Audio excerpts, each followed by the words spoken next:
सत्य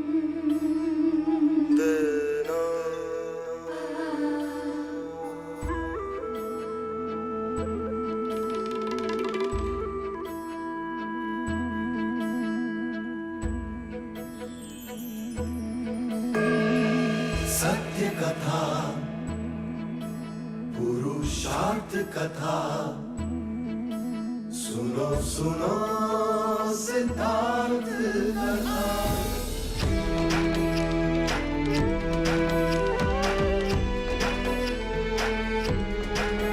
संसार में दुख का कारण क्या, संताप शोक का निवारण क्या। संसार में दुख का कारण क्या, संताप शोक का निवारण क्या। इस खोज में सब कुछ त्याग दिया, हर वैभव से वैराग लिया। वो सृष्टि से संयुक्त हुए, सिद्धार्थ से गौतम बुद्ध हुए।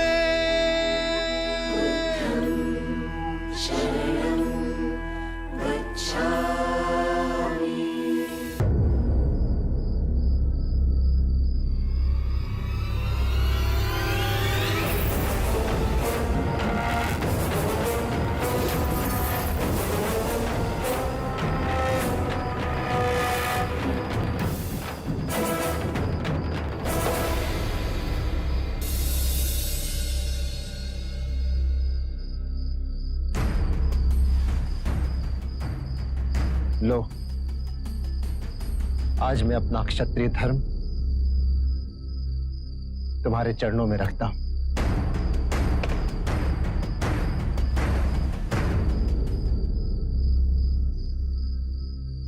तुमने मुझे सही पहचान लिया था और मैं अहंकार के मद में चूर न कभी स्वयं को समझ सका और न ही तुम्हारी बातों को। सदा सर्वदा अपने आप को उच्च कर और तुम्हें निम्न का समझता रहा। किंतु आज मुझे समझ आ गया कि मेरी बातें कितनी निरर्थक, कितनी खोखली थी।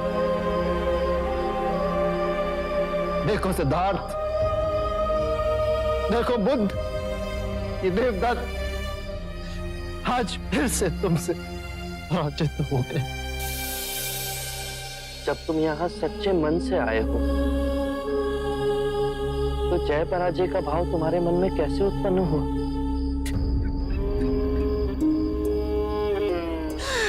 क्षमा कर दो मुझे, टूट चुका हूं मैं, टूट चुका हूं मैं, टूट चुका हूं मैं।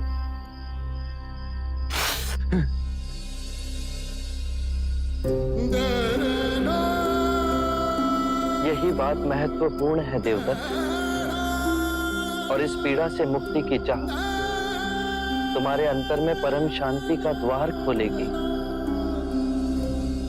तो क्या मेरे जैसे माया में फंसे व्यक्ति का पवित्र होना संभव है? पवित्र और अपवित्र तो स्वयं तुम पर निर्भर है देवदत्त। आज तक ना तो कोई किसी को पवित्र कर पाया है और ना ही कर सकेगा। हे बुद्ध, क्या मेरे पुराने सभी कृत्य भूलकर आप मुझे अपने संग में स्थान देंगे? भले या बुरे, मुझे तुम्हारे कोई कृत्य स्मरण नहीं देवदत्त, और तुम भी उन्हें भूल जाओ। जिस दिन तुम्हारे अंतर में बदलने का भाव आया, उसी दिन से तुम्हारी नई यात्रा शुरू हो गई थी। कल प्रातः आनंद तुम्हें दीक्षा देंगे।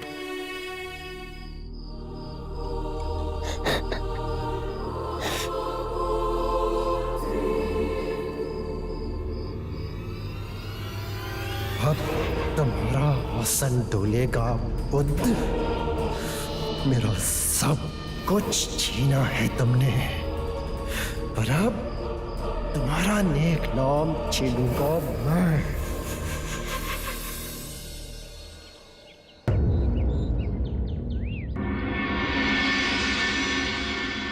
मैं धर्म संकट में हूं, करूं तो क्या करूं?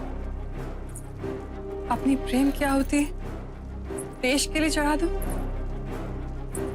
या देश के लिए अपने प्रेम की बलि चढ़ा दूं?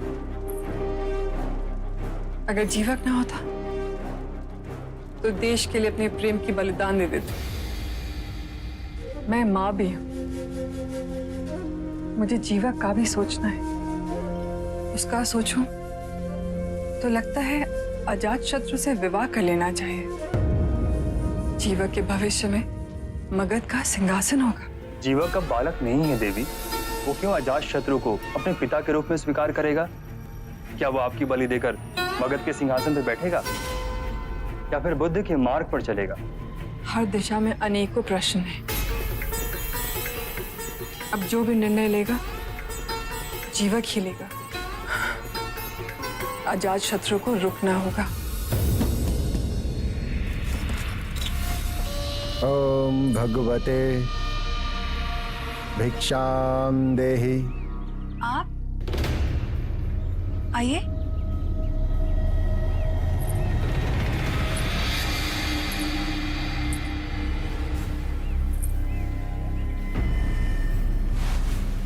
आपसे इतनी शीघ्र भेंट होगी ये हमने सोचा ना था। मैं भिक्षु बन के संघ में सम्मिलित हो गया हूँ मनविका। आपको संघ में प्रवेश दे दिया? इस दुनिया में दयालु लोग कभी कभी अपनी बड़ी हानि कर बैठते हैं।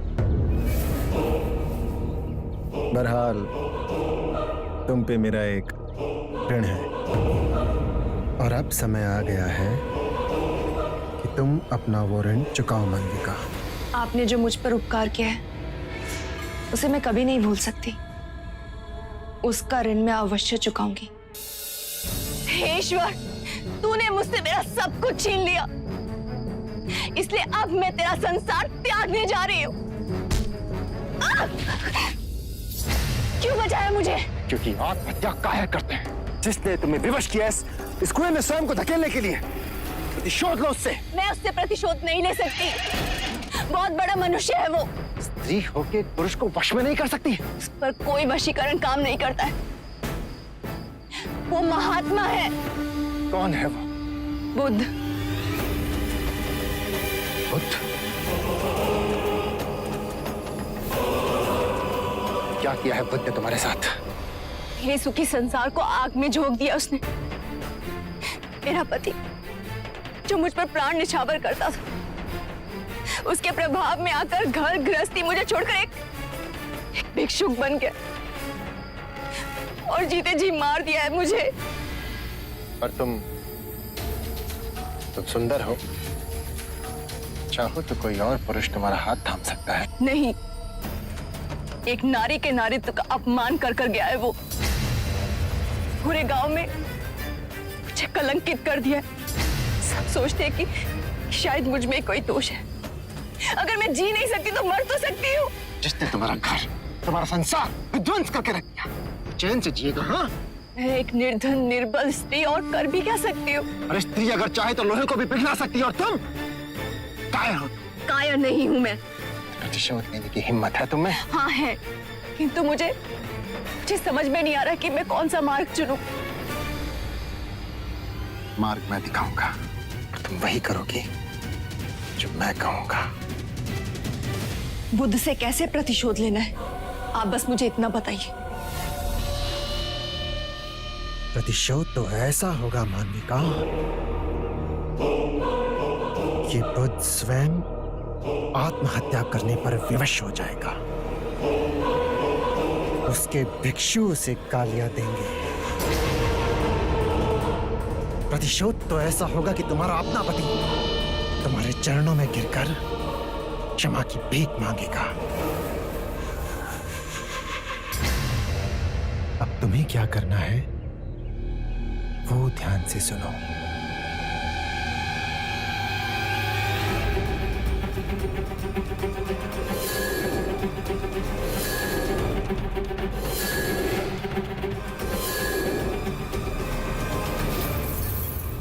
चरित्र के आगे तो बड़े बड़ों ने घुटने टेक दिए।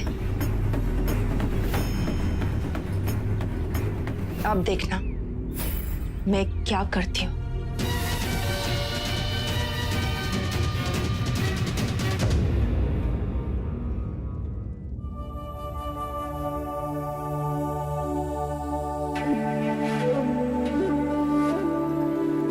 अपने हाथ से खिलाऊंगी तो खाओगे ना?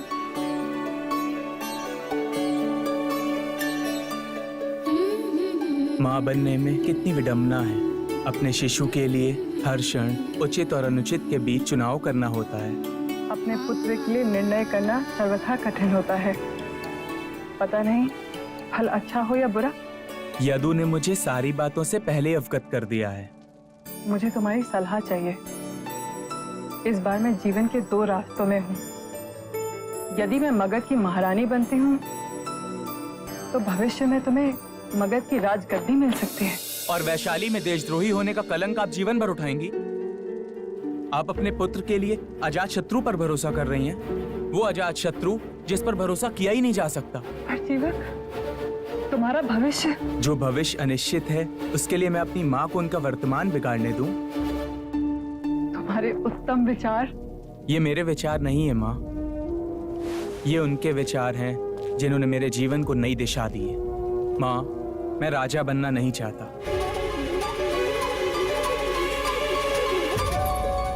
जीवक, सुख के भंडार खोलेंगे परंतु दुखों से मुक्ति नहीं मिलेगी माँ। ऐसा कौन सा राजा है जो दुखों से मुक्त है?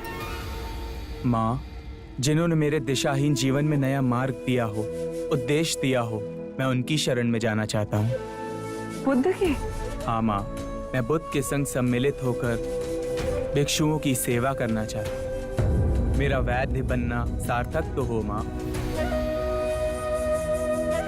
माँ, मुझे अनुमति नहीं देंगी बुद्ध की शरण में जाने के लिए?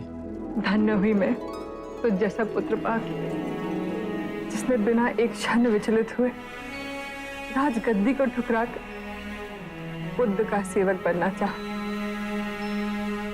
उस सुपुत्र को मैं ना कैसे कह सकती हूँ? पर ये अश्रु क्यों? ममता के मुंह में आंखें भर आई। आपको सर्वथा मुझ पर गर्व रहेगा। मैं वचन देता हूँ, मैं आज अभी बुद्ध के पास जाना चाहता हूँ। संघ ने कई अंधेरे हृदयों में परम सत्य का दिया जला दिया है। एक सिंह गर्जना उठी है जिसने झूठे सिद्धांतों और संकीर्ण विचारों को हिला दिया है। सिंह को वन का राजा कहते हैं। जब वो अपनी गुफा से निकलता है तो अंगड़ाई ले चारों दिशाओं में देखता है और फिर एक गर्जना करता है और उसकी ध्वनि सुन पंछी उड़ने लगते हैं, मगरमच्छ पानी में चले जाते हैं। गजराज स्वयं उसकी ध्वनि से कंपित हो अपनी राह मोड़ लेते हैं। उसी प्रकार परम सत्य की गर्जना के समक्ष बुरे विचार, अशुद्ध मनोवृत्तियां कंपित हो जाती हैं। अनित्यता, अद्वैत, परस्पर निर्भरता जब प्रबल वाणी से बोलते हैं तो जो अज्ञान के अंधकार में बैठे हैं उन्हें जागना होता है। मनुष्य स्वयं कह उठता है कि इतने वर्ष, इतने जन्मों हम अंधकार में कैसे जिए। अनित्य को नित्य समझा, खंड में स्वयं को तोड़, बाहरी संसार से स्वयं को अलग समझा, झूठ को सत्य समझा।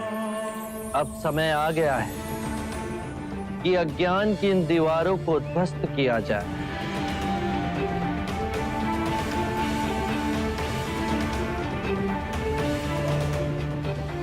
बुद्ध, इस सूत्रों को हम सेहा गर्जना कहेंगे।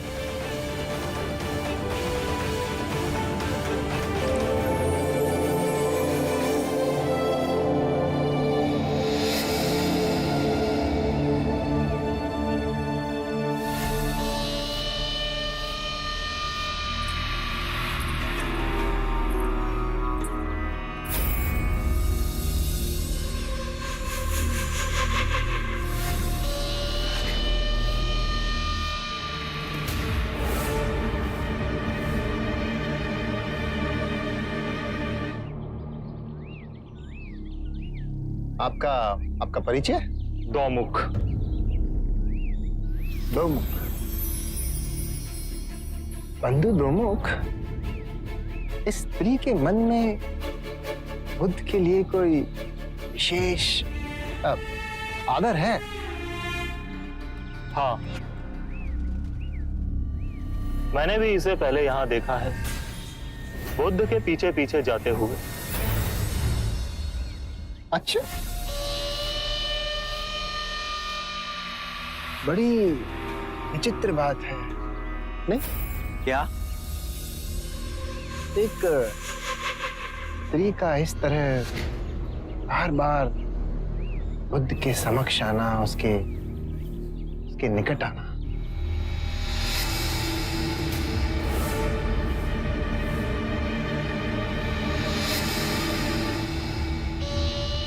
मैं अच्छी तरह से जानता हूं देवदत्त को। हीन भावना से ग्रस्त है वो। आरंभ से ही सिद्धार्थ से हीनता का भाव पालता आया है। जो भी सिद्धार्थ का था उसको चाहिए था, पर आपने तो उसे कपिलवस्तु की राजगद्दी देने का आश्वासन दिया था। अब उसे राजगद्दी में वो राज कहां, अब तो उसे बुद्ध का आध्यात्मिक संपदा चाहिए। क्या हम उस पर भरोसा कर सकते हैं? कुंद बुद्धि का है देवता, वो बुद्ध के साथ अवश्य कुछ ऐसा अनुचित करेगा जो इतने घटिया स्तर का हो। अब समझा मैं। आपने सोनदंड को यहाँ क्यों बुलवाया है? सोनदंड परम ज्ञानी पंडित हैं, उनका और बुद्ध का शास्त्रार्थ होगा, मगध की भरी सभा में होगा। ये राजनीति तो बहुत उत्तम है। परम ज्ञानी सोनदंड जी का पूरे मगध राज में डंका बजता है। उनके साथ शास्त्रार्थ में आज तक कोई जीत नहीं सका है। अवश्य ही बुद्ध की हार होगी, उसका प्रभाव कम होगा और मगध की प्रजा की आंखों से बुद्ध के आदर की पट्टी उतर जाएगी। प्रणाम महाराज। महाराज, सोनदंड जी आए हैं।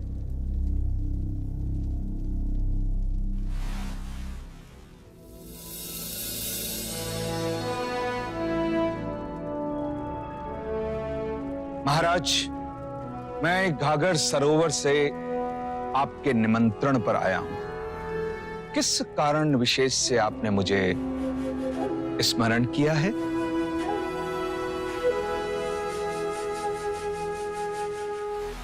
मैं आपकी और उस बुद्ध की आध्यात्मिक चर्चा करवाना चाहता हूं। निश्चित ही जिसके बाद मगध की प्रजा जान जाएगी कि बुद्ध सिर्फ नाम के ज्ञानी हैं, जोगी का चोला ओढ़े एक ढोंगी हैं जो अंदर से खोखले हैं।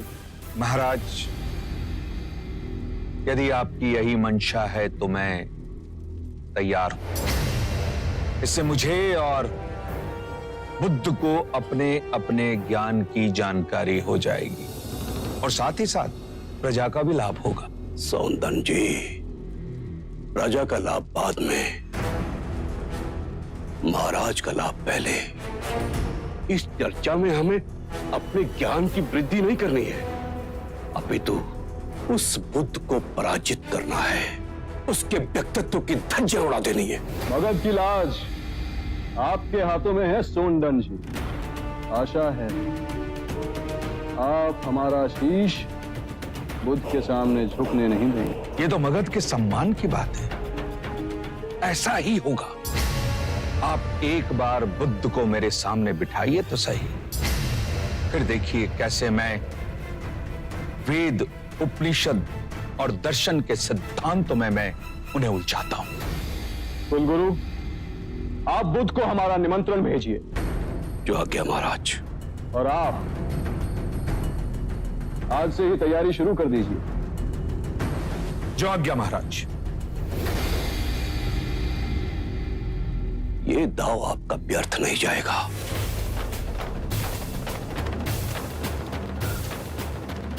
एक बार, बस एक बार सोनदंड बुद्ध को पराजित कर दे, उसके बाद मैं इन सभी भिक्षुओं को मगध की सीमा के बाहर फेंक दूंगा।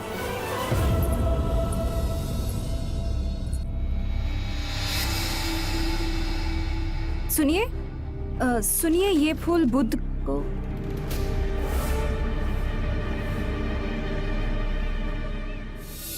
बुद्ध, क्या आप अजात शत्रु के निमंत्रण पर मगध जाएंगे? अवश्य। सोनदंड में असामान्य ज्ञान है। जिस प्रकार दो नदियां बह एक दूसरे से मिलती है, उसी प्रकार ज्ञान की चर्चा में दो विचारधाराएं एक दूसरे से मिलेगी। मुक्ति का मार्ग ज्ञानियों को भी उपलब्ध होना चाहिए।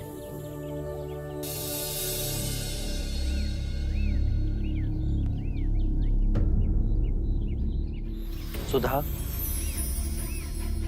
तुम्हारे मुख पर इतना भय क्यों? मार्ग में कोई कठिनाई हुई है?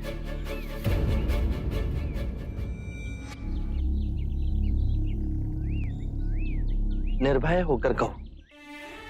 मैं भिक्षाटन लेकर आश्रम की ओर आ ही रही थी कि अचानक एक व्यक्ति मेरे सामने आ खड़ा हुआ।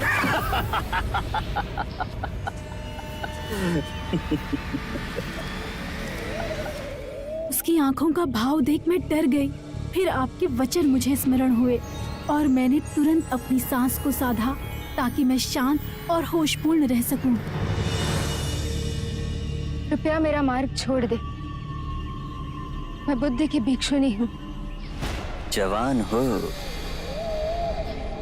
और सुंदर भी हो, ये गेरुआ वस्त्र पहनकर अपना जीवन व्यर्थ क्यों गंवा रही हो? इस सुंदर शरीर पर तो काशी में बुनी हुई रेशम के वस्त्र होने चाहिए। कृपया मेरा मार्ग छोड़ दे। मैं बुद्ध के पास जा रही हूँ। बुद्ध के पास क्या मिलेगा तुम्हें?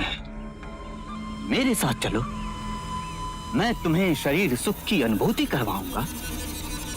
मेरा सुख मुक्ति और समाधि में है। कामनाएं केवल यातना देती है। यदि ये समझ सके तो कृपया मेरा मार्ग छोड़ दे। मैं आपकी कृतज्ञ रहूं। कितने मादक है तुम्हारे ये नेत्र, ऐसे न जाने दूंगा। आपको मेरे नेत्र सुंदर लगे? ठीक, मैं इन्हें नोच कर आपको दे देती हूँ। नेत्रहीन का जीवन आपके स्पर्श से कई अधिक अच्छा होगा।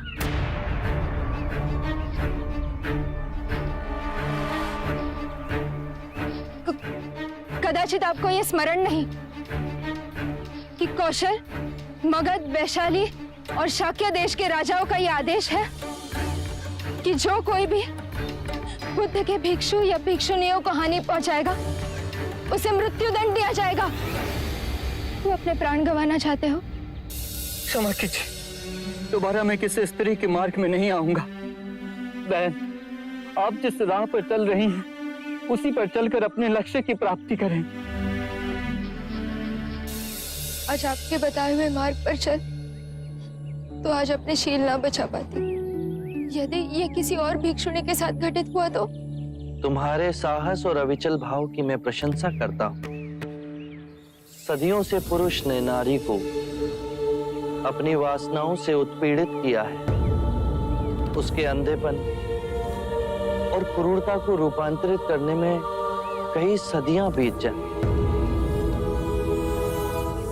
यही एक प्राथमिक कारण था कि मैं स्त्रियों को दीक्षा देने में संकोच करता रहा। आज से कोई भी भिक्षुनी एकांत में यात्रा नहीं करेगी और ना ही एकांत में सोएगी। उसके साथ सदैव एक और भिक्षुनी होनी चाहिए ताकि वो एक दूसरे का संरक्षण कर सके, एक दूसरे की सहायता कर सके। आनंद, तुम सुधा के साथ आमरा वन जाकर वरिष्ठ भिक्षुनी को इन नियमों के बारे में समझाओ।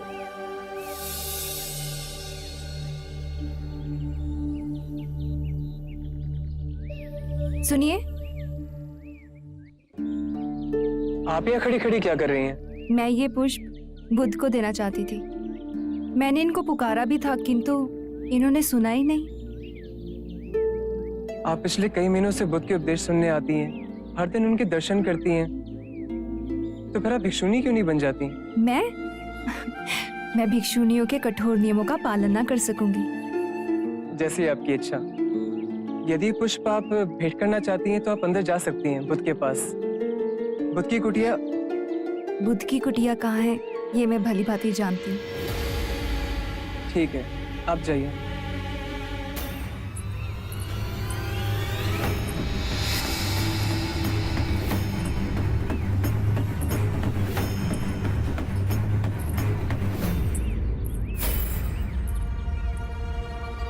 ये स्त्री बुद्ध की कुटिया की ओर क्यों जा रही है? तो इसमें आश्चर्य की क्या बात है? मैंने तो इसे कई बार बुद्ध की कुटिया की ओर जाते देखा है। हाँ। बुद्ध की कुटिया की ओर? आज तो भीषण विवाद होगा। देखते हैं कौन जीतता है। बुद्ध ही सर्वश्रेष्ठ हैं। नहीं, आज सोन दंड जीतेंगे। नहीं, बुद्ध अनुभवी बातें कहते हैं। सोन दंड लिखी लिखाई। व्यर्थ की बात कर रहे हैं आप। मेरे हिसाब से सोनदंड जी आज पूरे मगध का शीश ऊंचा करेंगे। सही बात है। बुद्ध तो जय पराजय के बहुत आगे हैं। महाराज अजात शत्रु पधार रहे हैं।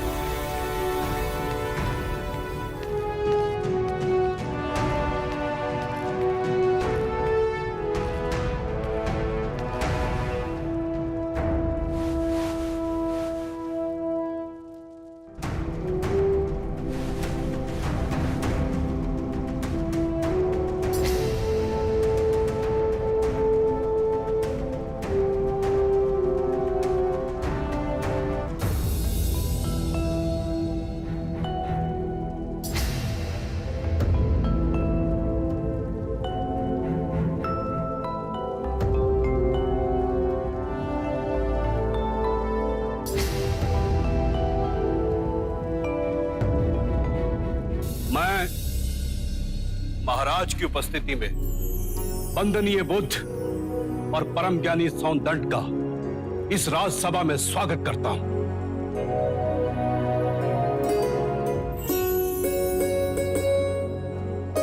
आचार्य सोनदंड की जय! आचार्य सोनदंड की जय! सोनदंड की जय!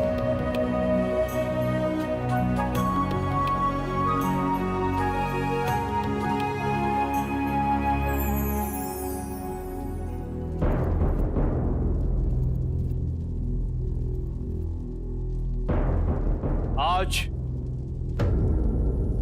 ये दोनों मान्यवर महाराज की उपस्थिति में इस राजसभा में अपने अपने विचार व्यक्त करेंगे। ऐसे विचार जिससे आप लोगों के ज्ञान की वृद्धि होगी। अब मैं दोनों मान्यवर से विनती करता हूं कि वो किसी एक विषय पर अपने विचार प्रकट करें। आप आयु में मुझसे छोटे हैं, अतः विषय चुनने का अवसर भी मैं आप ही को देता हूं। कहिए, किस विषय पर चर्चा करनी है? प्रणाम सोनदंड। क्या आप बता सकते हैं कि एक सच्चे ब्राह्मण में कौन कौन से गुण होना अनिवार्य है? यदि आप चाहें तो वेदों के उदाहरण भी दे सकते हैं। वेद पाठ तो सोनदंड का प्रमुख विषय है। वेद की गहन गुत्थियों को सुलझाने में आप महारथी हैं। भिक्षु गौतम, पूर्ण ब्राह्मण बनने के 5 लक्षण हैं। सुंदर रूप, मंत्रोच्चारण एवं अनुष्ठान करने में प्रवीण, 7 पुष्टों से रक्त की शुद्धता, अच्छा ज्ञान, अच्छा कर्म। इन 5 गुणों में से भी सर्वाधिक महत्वपूर्ण गुण कौन कौन से होने चाहिए? और इनमें से किसी भी गुण के अभाव में क्या वो सच्चा ब्राह्मण हो सकता है? अंत के 2 गुण, अच्छा ज्ञान एवं अच्छा कर्म। सुंदर रूप, मंत्रोच्चारण एवं अनुष्ठान करने की प्रतिभा 7 पीढ़ियों से रक्त की शुद्धता आवश्यक नहीं। क्षमा कीजिएगा, परंतु सोनदत्त जी उचित उत्तर नहीं दे पाए। बुद्ध के प्रश्नों ने इन्हें उलझा दिया है। ये तो ब्राह्मणों का अपमान है।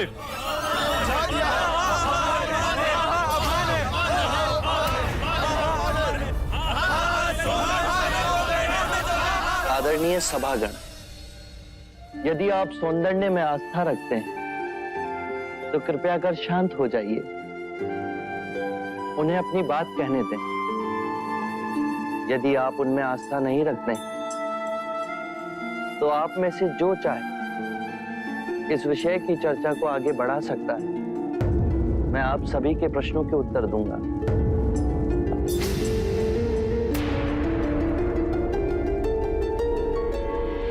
मित्रों, हम सबके बीच में मेरा चचेरा भाई अंगक बैठा हुआ है।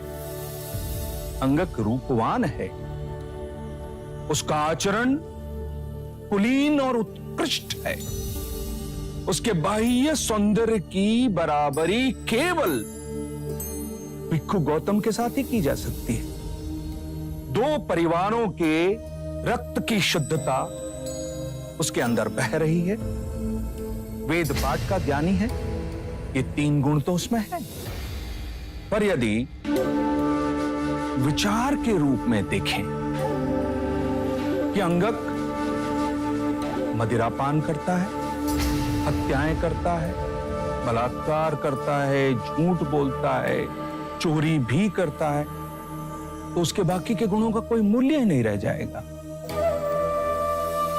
अतः मित्रों, सदकर्म और ज्ञान ही सर्वोपरि है पूर्ण ब्राह्मण बनने के लिए। इन दोनों गुणों में से भी सर्वोत्तम गुण आप किसे समझते हैं? सदकर्म और ज्ञान 2 नहीं हो सकते। जैसे एक हाथ दूसरे हाथ को और एक पैर दूसरे पैर को साफ करता है, उसी तरह सदकर्म और ज्ञान एक दूसरे के पूरक होते हैं। सदकर्म आपके विवेक को प्रकाशमान बनाता है और विवेक से किया कर्म आपको धार्मिक बनाता है, और यही जीवन का गूढ़ मंत्र है। उत्तम, अति उत्तम सोनदन, आप हमारी आशा पे खरे उतरे।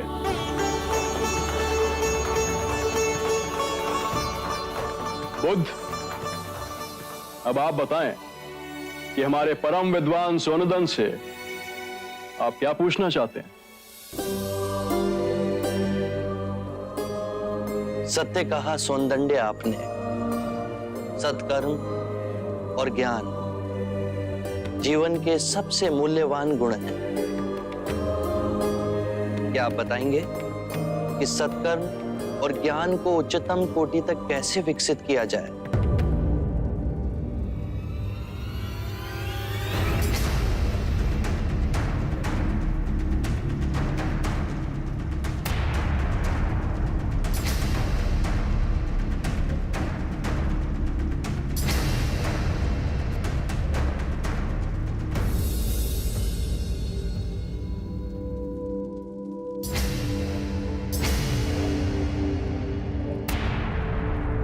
हे करुणा निदान, इस विषय में आप ही हमारा मार्ग निर्देश करें। हम तो केवल सिद्धांत जानते हैं, किंतु आप बुद्ध बन परम सत्य को प्राप्त हुए हैं। हे परम पुरुष, आप ही बताएं, सदकर्म और ज्ञान की उच्चतम कोटि तक कैसे पहुंचा जा सकता है? आत्म मुक्ति के 3 चरण हैं: शीलाचार, ध्यान और ज्ञान। यदि हम शीलों का आचरण करते हैं तो ध्यान साधना में वृद्धि होती है, और ध्यान साधना से ज्ञान का उदय होता है, जिससे शीलों का गहन आचरण करना संभव होता है।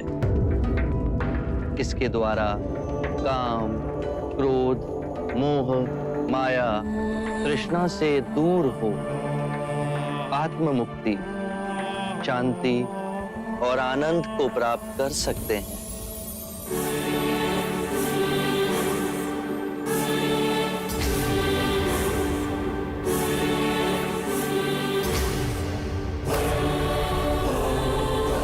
हे करुणानिधि, आपने मेरी आंखें खोल दी, मुझे अंधकार से प्रकाश में ले आए। हे परम पुरुष, मुझे आपकी शरण में ले ले। मुझे संग की शरण में ले ले परम पुरुष। शाक्य मुनि बुद्ध की, शाक्य मुनि बुद्ध की, शाक्य मुनि बुद्ध की, शाक्य मुनि बुद्ध की, शाक्य मुनि बुद्ध की, शाक्य मुनि बुद्ध की, शाक्य मुनि बुद्ध की, शाक्य मुनि बुद्ध की, शाक्य मुनि बुद्ध की, शाक्य मुनि बुद्ध की, शाक्य मुनि बुद्ध की।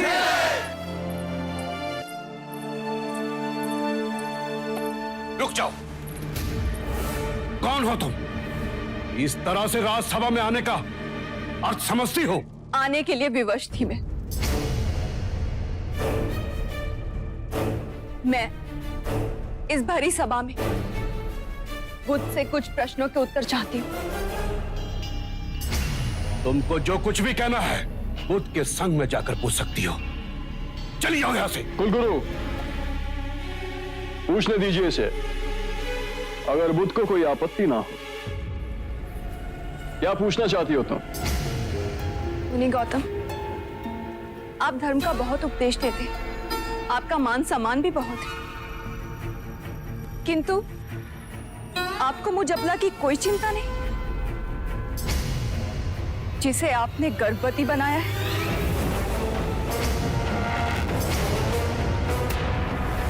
मेरे गर्भ में आपका बच्चा पल रहा है। क्या आप इसका उत्तरदायित्व नहीं लेंगे? मेरी लज्ज स्त्री, इस तरह का लांछन लगाते हुए तुझे लाज नहीं आई? जानती नहीं, बुद्ध वासनाओं से परे है। अरे बड़े बड़े ऋषि मुनि भी काम वासना के सामने घुटने टेक देते हैं। तू जानती नहीं कि तूने किस पे दोषारोपण किया है?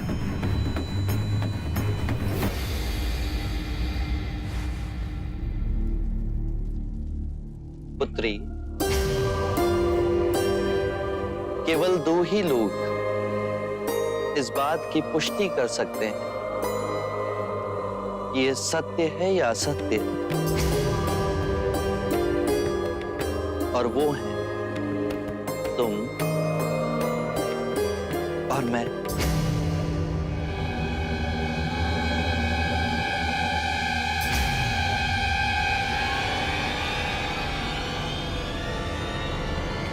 पकड़ो इसे।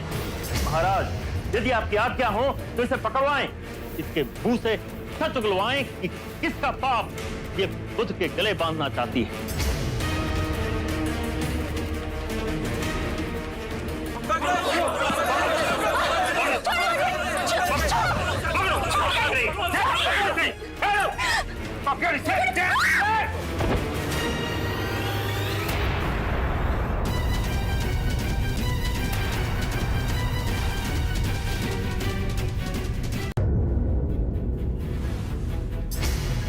तूने हमारे बुद्ध पे ये झूठा लांछन लगाया।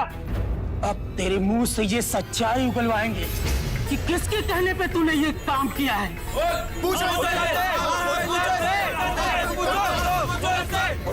ना होगा तुझे।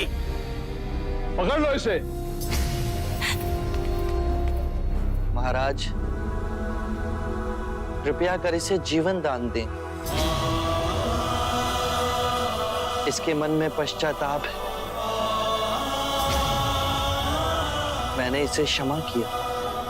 आप बुद्ध हैं, महान आत्मा, पर इसने मगध के माननीय अतिथि का अपमान किया है। मुझे राजधर्म का पालन करना होगा।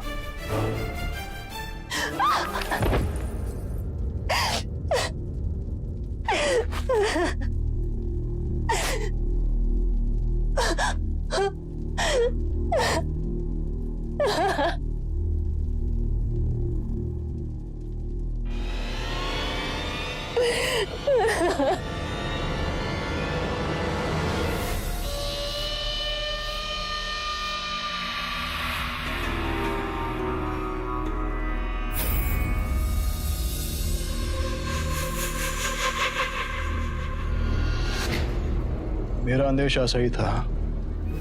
ये इस तरह का छल केवल कुमार देवता ही कर सकता है।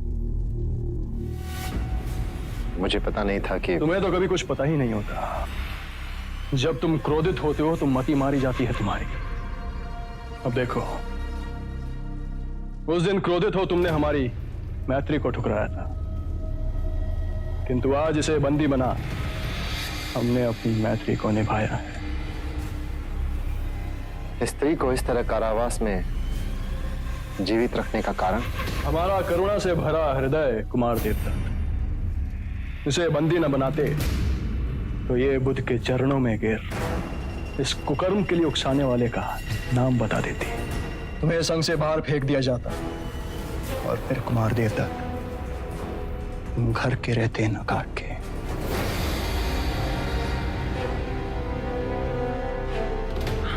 अजातशत्रु, तुम बुद्ध को मारने के बारे में कोई योजना बताने वाले थे। अब करी ना बुद्धिमानों वाली बात। अब आए ना सही मार्ग पर। मित्र, मेरा एक कार्य कर दो। इस स्त्री को मुक्त कर दो। सही समय और सही अवसर देखे बिना अजातशत्रु कभी कुछ नहीं करता। और अब तो अजातशत्रु के हाथ में ये दो धारी तलवार आई है। इसका कैसे और कब उपयोग करना है, ये तो आने वाला समय ही बताएगा। आरंभ हो गई निर्वाण प्रथा, सुनो सुनो ये बुद्ध कथा। आत्ममुक्ति के 3 चरण हैं: शीलाचार, ध्यान और ज्ञान। शीलों का आचरण करने से ध्यान साधना बढ़ती है। ध्यान साधना से ज्ञान का उदय होता है, जिससे शीलों का गहन आचरण संभव होता है। इससे हम लोभ, क्रोध और अज्ञान से मुक्त होकर आत्ममुक्ति, शांति और आनंद की प्राप्ति कर सकते हैं।